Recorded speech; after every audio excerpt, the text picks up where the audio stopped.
Adhyay 7. The Lord said, Listen, O Parth, to how by taking refuge in me and practicing yoga with devotion, you shall know me beyond any doubts as the well perfect soul in all the beings. I shall fully teach you this knowledge as well as the all-pervasive action that results from realization of God, after which there remains nothing better in the world to know. Hardly does one man among thousands strive to know me, and hardly does one among the thousands who strive for this know me ascend.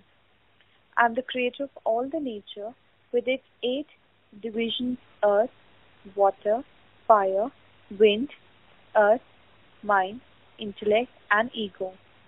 This nature, O the mighty arm, is the lower, insensate nature, but against it there is my conscious living nature, which animates the whole world. Know that all beings arise from these two natures, and that I am both the creator and the end of the whole world. There is, O Dhananjay, not even one object other than me, and the whole world is linked up with me like the pearl of the necklace. O Arjun, I am that which makes water liquescent, the radiance in the sun and the moon, the second syllable Om, the words echo in the ether, and I am also the manliness in men. I am the fragrance in the earth, the flame in the fire, the soul that animates all the beings, and the penance of ascetics. Since I am also the intellect in wise men, and the magnificence of men of glory, know you, O Arjun, that I am the eternal fountainhead of all the beings. I am over the best of Bharat, the selfless power of the strong, and I, too, am the inspiration for realization in all beings, that is, never hostile to God.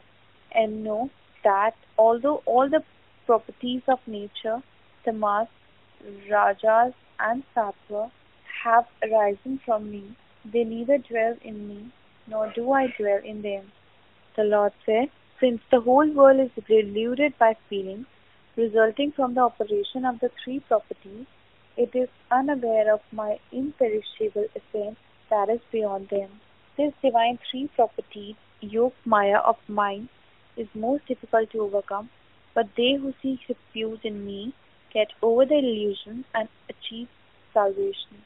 The ignorant and unwise are the most despicable of men and doers of wickedness, because deluded by Maya and having demoniacal qualities, they do not worship me. Four kinds of devotees, O the best of Bharat, worship me: the one who desire material reward, the distressed, and those men of knowledge who aspire to know me. To the wise man of knowledge who worship me, the one God, with steady love and devotion, am the dearest, and so is he to me. Although they all are generous because they worship me with devotion, the wise man of realization is, I believe, identical with me, his supreme goal. The great soul is indeed most rare who worship me with the knowledge acquired at the end of many births that I am the only reality. The Lord said, driven by the properties of their nature, they who fall from knowledge desire worldly pleasures and, in imitation of the prevailing custom, worship other gods instead of their own single God. It is I who bestow steadiness on the faith of covetous worshippers according to the nature of the God they worship. Possessing this strengthened faith, the worshipper devotes himself to his chosen deity with a devotion, and through this undoubtedly achieves the enjoyment of desired pleasure, which are also appointed by many laws. But the reward of these deluded men are finite, because they only attain to gods they worship, whereas the man who worships me, howsoever he does it, realizes me.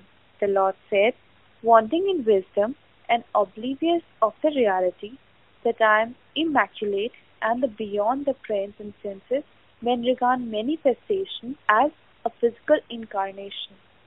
Hidden behind me, Yog Maya, I am not perceived by all, and this ignorant man does not know me, the birthless and immutable God. I know, O Arjun, all beings that have been in the past, present, and future, but no one knows me. All beings in the world fall into ignorance, O Bharat, because of the contradictions of attachment and repugnance and of happiness and sorrow. But they who worship me in every way are selflessly engaged in good deeds, free from sin and delusion, arising from the conflicts of attachment and repulsion and of firm intent. Only they who strive for liberation from the cycle of birth and death by finding shelter under me succeed in knowing God, spiritual wisdom, and all the actions. They who know me as the presiding spirit in all beings and God and in Yajna, and whose minds are fixed on me, know me at the end.